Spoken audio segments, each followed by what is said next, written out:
So in this video, we're going to discuss how do we solve and graph one variable inequalities. All right, so before we start, let's talk about what inequalities are. So remember now, we're not equal to, we can be less than, we can be less than or equal to, we can be greater or greater than or equal to. So basically when we have that little symbol at the bottom, that's going to be also equal. So equal does apply to that. We're going to be solving inequalities just like we solved equations using inverse operations to isolate our x. The only rule that we need to remember, and we developed this in class, is that when you multiply or divide both sides by a negative number, you need to switch the inequality, because remember, in negative world, the bigger that you are, the smaller of a number you are, and so this is going to affect our inequality. Okay, so let's go ahead and do a very simple one first. So we're solving for y, and right here I have that y minus 2 has to be less than 6.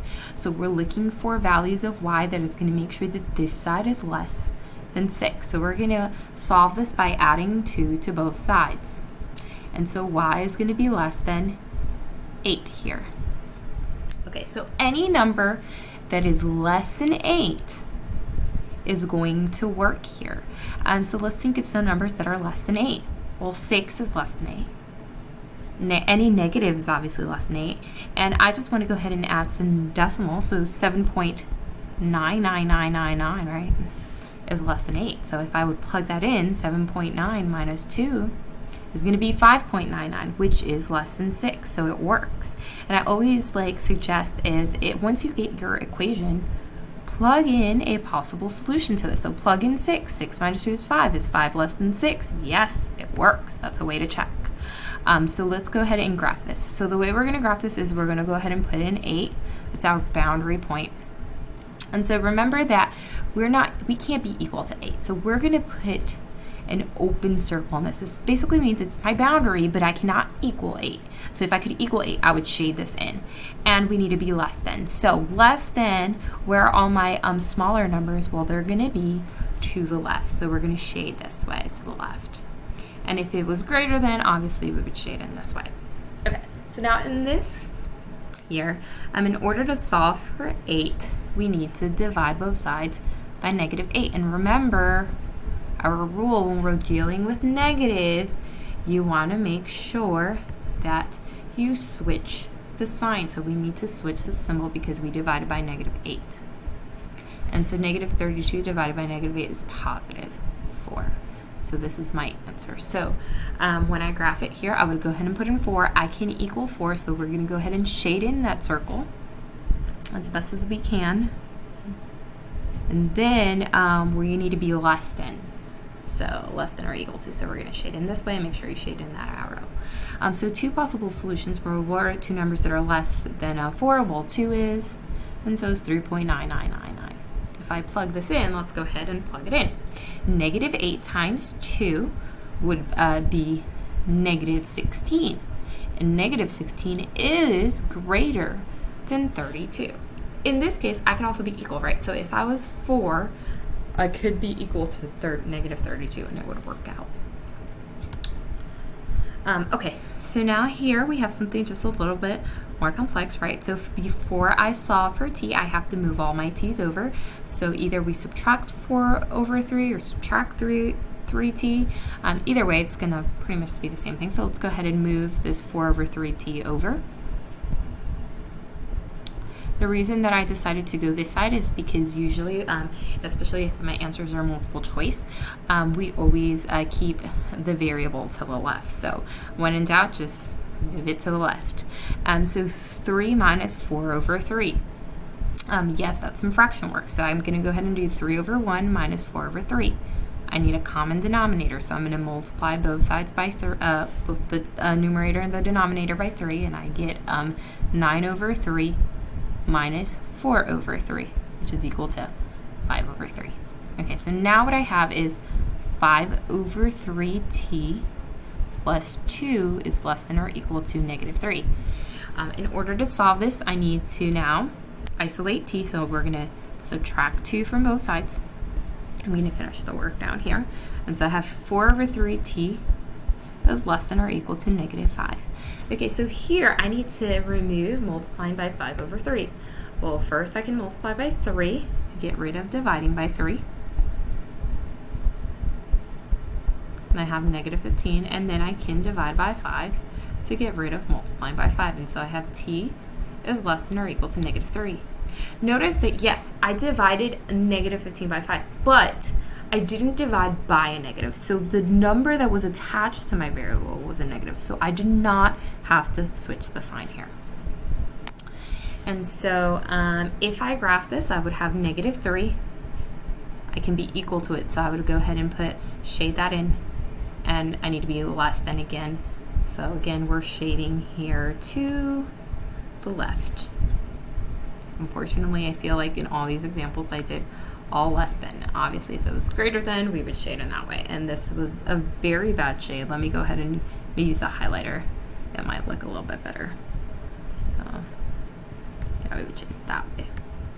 Okay, so what are numbers that are less than or equal to negative 3? Well, obviously you can be equal to, so negative 3, and another number that would be less than. Remember, we're talking about negatives, so we could say like negative 5 is less than the negative 3. And if we plug this in, they would make this side less than this side.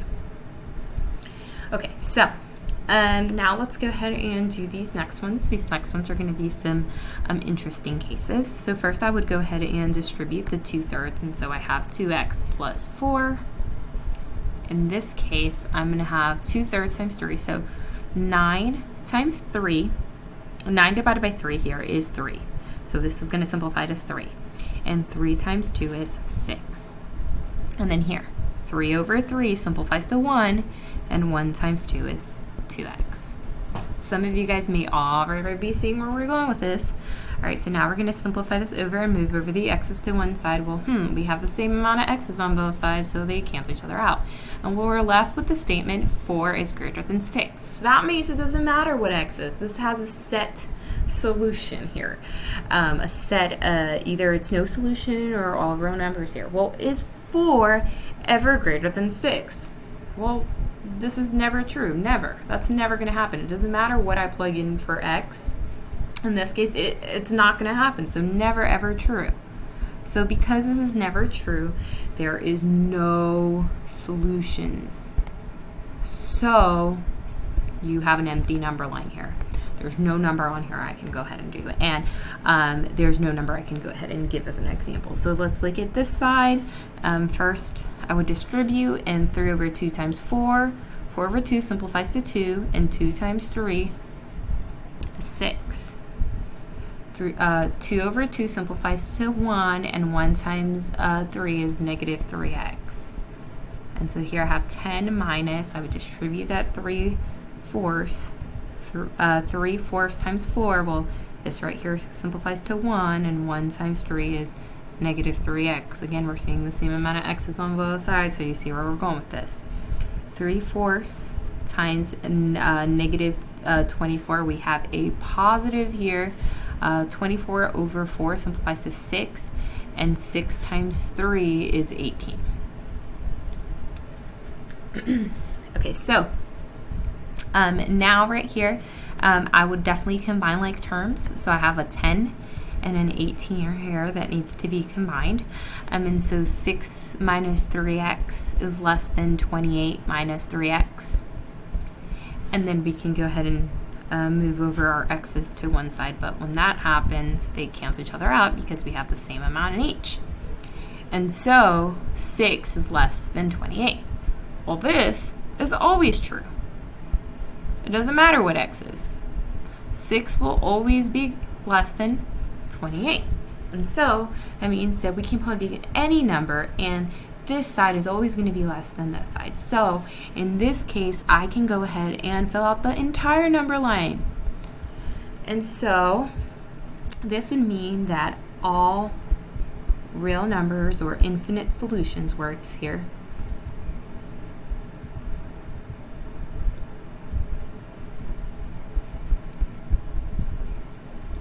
And again, infinite solutions works here, and so you can just think of some numbers that you want to think of. So whatever your favorite number is. So let's go ahead and put 7 and 20.